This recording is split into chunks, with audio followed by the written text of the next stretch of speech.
Season 2 bab ke-187. Tanpa pikir panjang lagi, Aska memutuskan untuk mengejar kedua anak punk itu. Entah kedua pemuda itu ada niat jahat pada Sofia atau tidak. Tapi setelah Fajar mengatakan kalau pemuda itu mengikuti Sofia dari belakang, Aska pun langsung khawatir. Mengingat kedua pemuda punk itu punya perangai yang tidak baik. Aska mengikuti arah perginya Sofia dan pemuda punk itu sesuai petunjuk dari Fajar. Setelah berjalan cukup jauh, Aska belum juga menemukan Sofia. Dia semakin khawatir dengan keadaan Sofia. "Kemana mereka? Kamu yakin ini arahnya udah bener?" tanya Aska. "Yakin, Bos. Lagian kenapa bidadari itu keluar malam-malam begini sih, Bos? Mana aku tahu. Udah ayo buruan cari. Kemana mereka pergi?" Aska lanjut mencari kedua pemuda itu yang katanya sedang membuntuti Sofia. "Bos, ini kan kuburan," ucap Fajar sambil menarik lengan Aska. "Ngapain takut sih, Ja? Emang ada apa?" tanya Aska. Dia masih berusaha mencari keberadaan Sofia. Dia takut terjadi sesuatu dengan Sofia. Pencariannya terbatas karena hanya berjalan kaki. Tapi dia pikir, Sofia juga tak akan jauh perginya karena gadis itu juga berjalan kaki. "Kita pulang sajalah, Bos. Nanti nasi gorengnya dingin loh, Bos," ucap Fajar. Aska lalu berhenti. Dia memohon petunjuk di mana Sofia berada. Dia khawatir dengan keadaan Sofia yang entah di mana sekarang. Aska lalu mencoba menelpon pesantren. Menanyakan barangkali Sofia sudah kembali ke pesantren. "Belum ya, Bu? Beli pembalut?" ucap Aska saat berbincang dengan Fatimah di telepon. Setelah itu dia menutup teleponnya. Bertambah khawatirlah dia sekarang karena Sofia belum kembali ke pesantren. "Cari lagi, Ja," ucap Aska. Dia langsung setengah berlari mencari keberadaan Sofia. Sampai Aska harus masuk ke dalam kuburan untuk memastikan tidak ada Sofia di sana. "Bos, horor, Bos. Ayo pulang, Bos." "Gak ada, Bos. Aku yakin gak ada," ucap Fajar. "Suara apa itu?" Aska seperti mendengar suara tapi tidak terlalu jelas. Minimnya penerangan di area pemakaman ini membuat Aska sulit mencari suara itu. Meski sekarang dia sedang menggunakan senter dari ponselnya. "Bos, itu ada orang," ucap Fajar saat melihat ada seseorang yang sedang terkulai lemah di sana. Aska langsung mengarahkan senternya ke arah yang ditunjukkan Fajar. "Sof." Aska langsung mendekati dan menggendong gadis itu yang keadaannya sekarang sangat memprihatinkan. "Sebaiknya kita tunggu penjelasan Sofia dulu. Bu Fatimah sedang menenangkan, ucap seorang ustadz tapi bukan Azam. "Tapi aku yakin inilah dua orang yang penampilannya kayak anak punk tadi. Kenapa orang seperti itu bisa masuk ke sini? Di sini hanya untuk orang yang sungguh-sungguh mau bertaubat. Bukan orang yang belum taubat seperti itu. Bahaya, Teds. Entah apa yang terjadi dengan Sofia tadi, Teds," ucap Aska. Kejadian malam itu menjadi keprihatinan besar di pesantren. Semua santri sampai keluar karena kabar cepat sekali tersebar. Santriwati pun sampai pada tidak berani tidur karena kejadian yang menimpa Sofia. "Dua anak punk tadi tidak kembali lagi, Ustaz Harun. Kami sudah mencarinya," ucap salah satu santri yang diberi tugas mencari kedua anak punk tadi. "Ya sudah, kalian kembali ke kamar. Pastikan jangan ada yang keluar pesantren. Jangan sampai kejadian seperti tadi terulang lagi," ucap Ustaz Harun. "Baik, Ustaz." Beberapa saat kemudian, ada seseorang yang datang ke pesantren. "Bu Bidan," sapa Ustaz Harun saat melihat bidan desa datang ke pesantren. "Bu Fatimah telepon saya, Pak. Katanya saya disuruh datang. Di mana orangnya?" tanya bidan itu. "Ada di kamar santriwati yang terkena musibah, Bu Bid. Mari saya antar," ucap Harun. Harun lalu mengantar bidan itu ke kamar Sofia. Sebenarnya Aska ingin ikut. Tapi dia tidak boleh ikut karena itu larangan. Tenang ya Sofia. Hicks. Sofia terus menangis. Dia duduk memeluk tubuhnya sendiri. Tubuhnya menggigil ketakutan. Sungguh siapapun tidak akan tega melihat keadaan Sofia sekarang. Bu bidan, ucap Fatimah saat melihat bidan desa itu masuk ke dalam kamar Sofia yang diantar oleh Harun. Harun langsung pergi setelah mengantar bidan tersebut. Coba saya periksa dulu ya Bu Fatimah, ucap bidan tersebut. Jangan, ucap Sofia saat bidan itu mau menyentuhnya. Sofia terlihat ketakutan. Gak apa-apa cantik. Sebentar ya, Bu bidan periksa dulu. Apa ada tanda kekerasan dalam tubuhmu? Jangan! Teriak Sofia.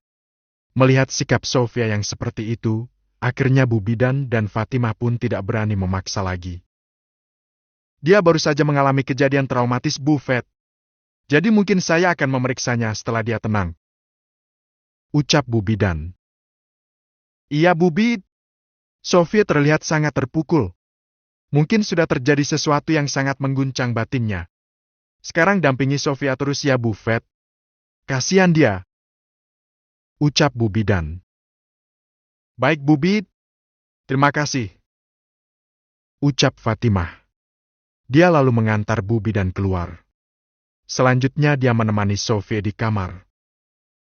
Bu Fat, saya takut, ucap Sofia. Kamu tenang ya. Apa kamu bisa ceritakan pelan-pelan apa yang sudah terjadi tadi? Tanya Fatimah. Sofia menggeleng, lalu menangis. Malam itu juga semua pengurus dan pengelola pesantren diminta datang.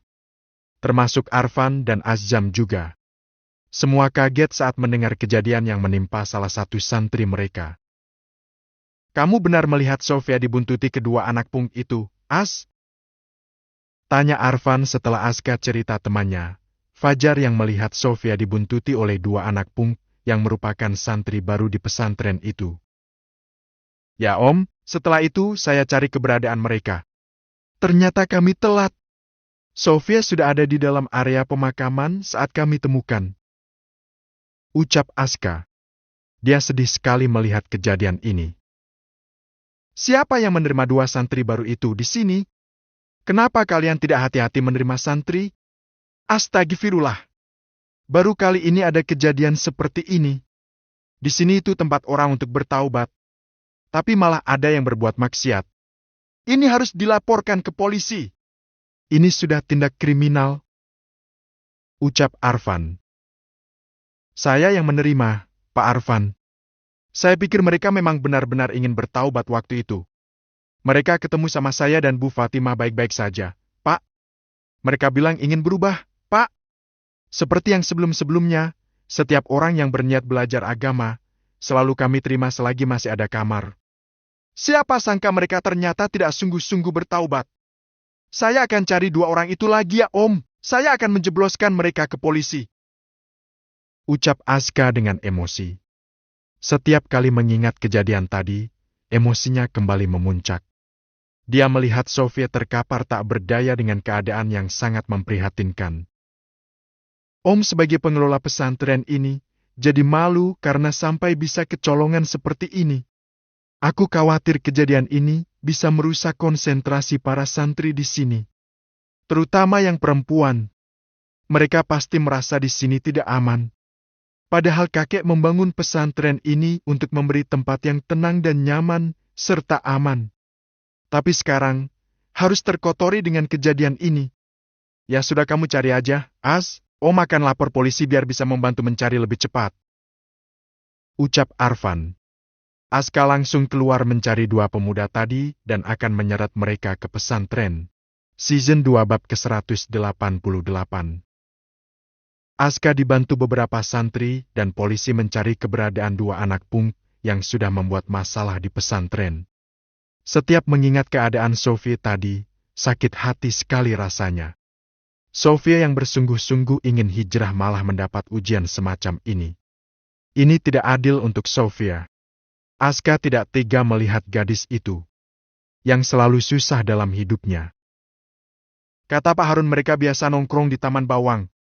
Kita cari ke sana saja, ucap Aska. Ya tak ada salahnya mencoba, ucap polisi. Mereka berlima pergi menuju ke Taman Bawang yang lumayan jauh dari lokasi pesantren. Mereka sudah menyisir daerah dekat pesantren tapi tidak ketemu. Satu-satunya tempat tujuan mungkin tempat tongkrongan mereka. Nah itu mereka, celetuk Fajar yang ikut bersama mereka. Dua orang polisi yang mendampingi mereka pun mulai siaga setelah Fajar memastikan ada dua pemuda bejat itu di sana. Polisi itu berpencar kedua sisi agar pemuda itu tidak bisa kabur. "Setan!" ucap Aska yang akhirnya berkata kasar karena saking kesalnya saat mendekati mereka. "Hahaha! Siapa kamu? Hahaha!" ucap salah satu pemuda yang terlihat oleng. "Mereka sedang pesta miras ternyata," celetuk polisi. "Mereka mabuk." Lanjutnya, "Kita bawa saja mereka ke kantor polisi. Mumpung mereka tidak berdaya. Nanti penjelasannya biar di kantor saat mereka udah sadar. Sekarang percuma kalau ditanya. Pasti jawabannya ngelantur," ucap polisi. "Baik, Komandan," jawab Fajar. Dua pemuda bejat dan tiga teman mereka yang sedang asik pesta miras itu langsung dinaikkan ke mobil polisi tanpa perlawanan. "Astagfirullah. Pada gak punya otak apa ya? Oplosan diminum. Gak mikir ini bahaya buat tubuh mereka," ucap salah satu polisi. "Udah ayo cepat-cepat pada naik. Hei, kita mau dibawa kemana? Wah, kita sudah naik ke surga ya? Hahaha. Ucap salah seorang pemuda punk yang digelandang polisi. "Iya naik ke surga. Bentar lagi masuk penjara lo," ucap Fajar. Aska dan Fajar ikut serta naik ke atas mobil polisi. Aska rasanya ingin menghajar pemuda-pemuda ini. Tapi dia tidak mau main hakim sendiri. Aska tidak bisa membayangkan kejadian sebelum dia menemukan Sofia. Pasti kejadian itu menimbulkan rasa trauma yang sangat besar. Aska lalu menelpon pesantren, kebetulan yang mengangkat adalah Azam. Aska mengabarkan kalau kedua pemuda bejat itu sudah tertangkap dan sudah dalam perjalanan ke kantor polisi. Beberapa saat kemudian, mereka sudah sampai di kantor polisi. Kelima pemuda itu diamankan beserta barang bukti miras yang ada di lokasi. Dan yang dua orang yang mencelakai Sofia akan ditambah dengan bukti yang lain. "Mereka masih ngefli. Gak akan bisa dimintai keterangan kalau begini," gumam Fajar. "Kalian kalau mau pulang, pulang saja. Biar kami yang mengurus mereka. Yakinlah kalau mereka pasti akan masuk penjara jika semua bukti sudah terkumpul," ucap polisi pada Aska dan Fajar. "Baik, Pak. Kami akan pulang dan menyerahkan semua pada yang berwenang. Kami tunggu kabarnya ya, Pak. Ini penting karena ada wanita yang celaka karena mereka," ucap Aska. "Tentu, Aska. Kami pastikan sampah masyarakat seperti mereka ini akan mendekam di penjara," ucap polisi. Aska dan Fajar pun akhirnya pulang dengan mengendarai ojek. Dan setelah sampai di pesantren, mereka ditunggu oleh banyak orang yang ingin tahu perkembangan kasus ini. "Mereka masih ngefli, Om, belum bisa dimintai keterangan. Nanti kalau sudah sepenuhnya sadar, mereka akan dimintai keterangan," ucap Aska setelah ditanyai oleh Arfan. "Astagfirullah. Bisa-bisanya orang seperti itu bisa masuk ke pesantren kita. Santri kita memang sebagian besar seperti itu, yang dulunya dianggap sampah masyarakat. Tapi saat mereka datang ke sini, semua bisa menyesuaikan diri. Mereka bisa bertaubat dengan sebenar-benarnya taubat. Bukan seperti ini. Harun, bagaimana pertanggungjawabanmu?" tanya Arfan dengan nada tinggi. "Maafkan saya Pak Arfan. Saya kira mereka benar-benar mau berubah. Ternyata saya salah. Saya terlalu berprasangka baik sama orang sampai lupa meneliti mereka lebih dulu sebelum jadi santri. Ucap Harun sambil menunduk. Dia menyesal atas keteledorannya. Aku bisa memaafkanmu. Tapi bagaimana dengan nasib Sofia? Bagaimana dengan masa depannya? Tanya Arfan. Maaf, Fen. Tadi Sofia keluar itu mau membeli amem. Maaf pembalut. Jadi rasanya tidak mungkin kalau Sofia sampai diapa-apakan, Fen. Ucap Fatimah yang tahu akan kondisi Sofia tadi. Maaf nih Bu Fatimah. Saya ini dulu tinggal di lokalisasi. Dan, aduh gimana ya ceritanya? Hei. Ucap Fajar. Nggak apa-apa. Cerita aja. Titah Arfan. Beberapa orang gak peduli mau itu menstruasi atau tidak. Karena mereka cuma mikirin nafsu. Diajar aja walau masih tanggal merah. Bu, ngeri memang. Tapi memang begitulah kenyataannya. Amen. Duh saya salah gak yang ngomong jorok begini? Ucap Fajar. Enggak, Ja. Kita jadi tahu seperti apa pemikiran orang-orang seperti mereka. Ternyata sampai sejauh itu dan mereka tidak peduli akan kesehatan mereka sendiri. Ucap Fatimah. Dia sangat sedih. Andai saja waktu bisa diputar kembali, dia tidak akan membiarkan Sofia pergi keluar sendiri. Padahal Sofia tertutup pakaiannya, tapi masih saja dilecehkan. Apa sekarang banyak manusia yang sifatnya melebihi binatang? Ucap Arfan yang geram dengan masalah ini. Ya seperti itu, Pak. Semakin mendekati kiamat, semakin banyak orang yang melakukan maksiat. Bahkan banyak yang melakukan secara terang-terangan. Naudzubillah. Ucap Azam. Sekarang sudah jam 1. Kalian tidur dulu saja. Dan Bu Fatimah, tolong dampingi Sofia. Jangan sampai dia ditinggalkan sendirian ya, Bu. Titah Arfan. Ya, Fen. Semua pun membubarkan diri. Karena baik Sofia ataupun pemuda bejat itu, belum ada yang bisa menceritakan kejadian yang sebenarnya. Sekarang semuanya hanya bisa menunggu esok hari agar kasus ini jelas dan cepat selesai. Aska sama sekali tidak bisa tidur. Dia berdiri termenung di dekat jendela. Netranya memandang ke arah taman, di mana Sofia sering duduk di sana menghabiskan waktunya dengan membaca. Aska tidak menyangka Sofia harus mengalami hal seperti ini lagi. Di mana dulu Aska juga pernah menyelamatkan Sofia dari Hendro yang ingin menjualnya. Kenapa kamu harus bertemu dengan orang-orang seperti itu, Sofia? Kamu wanita yang baik. Tapi kenapa kamu harus menjalani kehidupan yang berat seperti ini? Batin Aska. Bos, kalau Sofia benar-benar sudah diapa-apain sama dua orang itu gimana? Bos masih mau berharap padanya? Celetuk Fajar. Maksudmu gimana, Jah? Halah pura-pura dungu. Aku tahu bos Aska ini sukakan sama Sofia. Hayo ngaku bos. Goda Fajar. Entahlah. Ceklek. Terdengar suara orang membuka pintu. Woi! Kalian ini tega sekali sama aku. Aku ditinggal di warung Bang Fatah. Mana gak bawa uang lagi? Ini makanannya aku bungkusin. Tega sekali sampai warung tutup, gak ada yang jemput aku. Ucap Akbar. Astagfirullah, maaf Ja kami lupa. Ucap Aska. Di depan ada Hendro tuh. Ucap Akbar. Hendro? Tanya Aska. Dia langsung berlari keluar dari kamar.